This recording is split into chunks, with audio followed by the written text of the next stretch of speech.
Hello everyone. In this class we will discuss about exception handling. But what exactly is exception? Exception is something you can call it as a special type of an error. We have already seen that there are various types of errors that can occur in a program. It may be a syntax error or it may be a logical error. And generally when we call it as a runtime error, we say that it's an exception. And we will see that inside an exception, we also have two types of categories.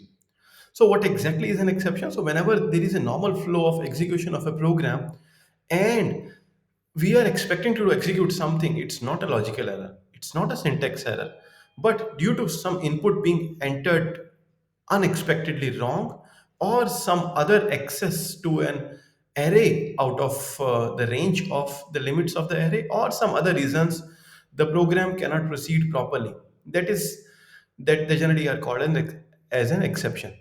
And generally the exceptions are because of the input being entered wrong or some other reasons which are beyond the control of the programmer has done the syntax properly, programmer has done the logic properly, but due to some other reasons, either the user or the system, the program does not execute properly.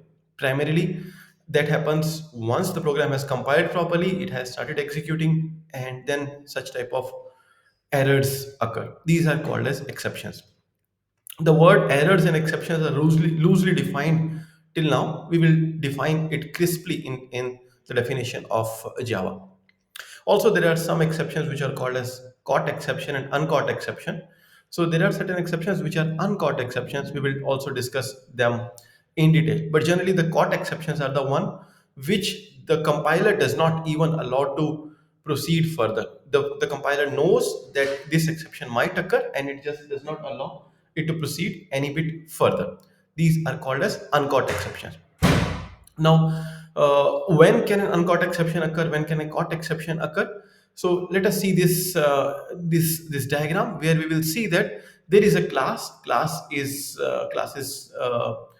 is named as test, and now in this class we are dividing b by that is the value 30 by 0. We know that anything divided by 0, if we are trying to store it in int, that will definitely cause something not easily programmed or easily understood by any computer, so that generally will not execute properly any bit further.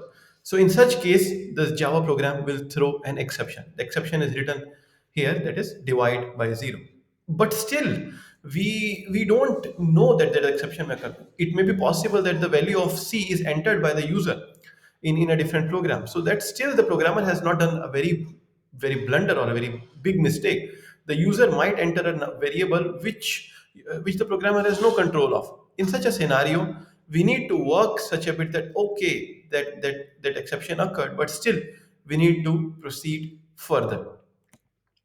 So now we can write it in a try catch block. If we know that there can be an exception that can occur in a certain situation, we can write that particular statement inside a try block, and anything which is written inside the try block, whenever an exception occurs, that exception can be caught by a catch block, and within the catch block we can say that what exception we want to catch, and if the exception is caught, what do we want to do further. And once the exception is caught properly, after the catch block, the program starts executing properly.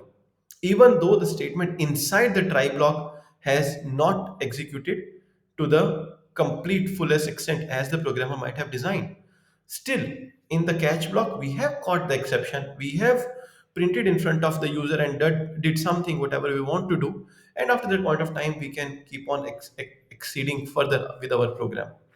Here in this case, you can see that the exception was printed, and after that point of time, the program continued as and when it was expected. We can also write a finally block. Finally block is used primarily if you want to release certain resources or we want to close some connections.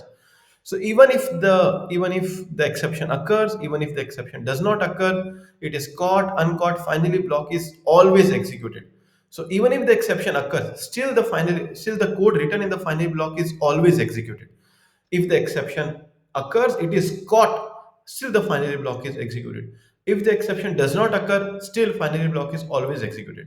So if you want to release certain resources, no matter what, if you want to work such a way that you want to close certain connections we have opened, network connections or database connections, even in case of exceptions or no exceptions, caught or not caught, still the finally block, whatever the code is written, will always be executed.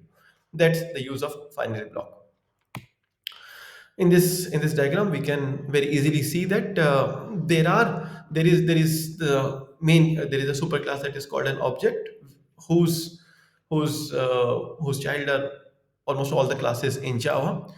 There is a class throwable that extends object, and the throwable is extended by exception class and an error class. Now in the exception class we have certain other child classes: runtime exception, IO exception, SQL exception, and AW2 exception. Fortunately, somehow or other, all these exception, IO exception and its subclasses, SQL exception, AWT exception, and interrupted exception, all of these exception, if there is a possibility of them occurring, the compiler will definitely flag some message and does not allow the program to be compiled, saying that we have a possibility of such an exception. And these are called as checked exception. But certain other exception like runtime exception, where we may feel that there might be a possibility of division by zero, or there may be a possibility in which we are accessing some index in the array which is out of bound, or some other cases in which we are trying to convert the string to an integer, where the string is such a very large number cannot be converted to an integer. All these exceptions can occur, which are not checked, and the compiler allows the program to execute. If it occurs, there is an exception. So these runtime exceptions, compiler cannot do anything. These are unchecked exceptions. Even the errors, such as the RAM size overflowing, or some input output error, or some other errors like stack overflow error, all these exceptions the compiler cannot do anything, or the JVM cannot do anything in that particular case. Still, that thing is allowed to execute, and they are also unchecked exceptions. So in next class we will discuss in detail for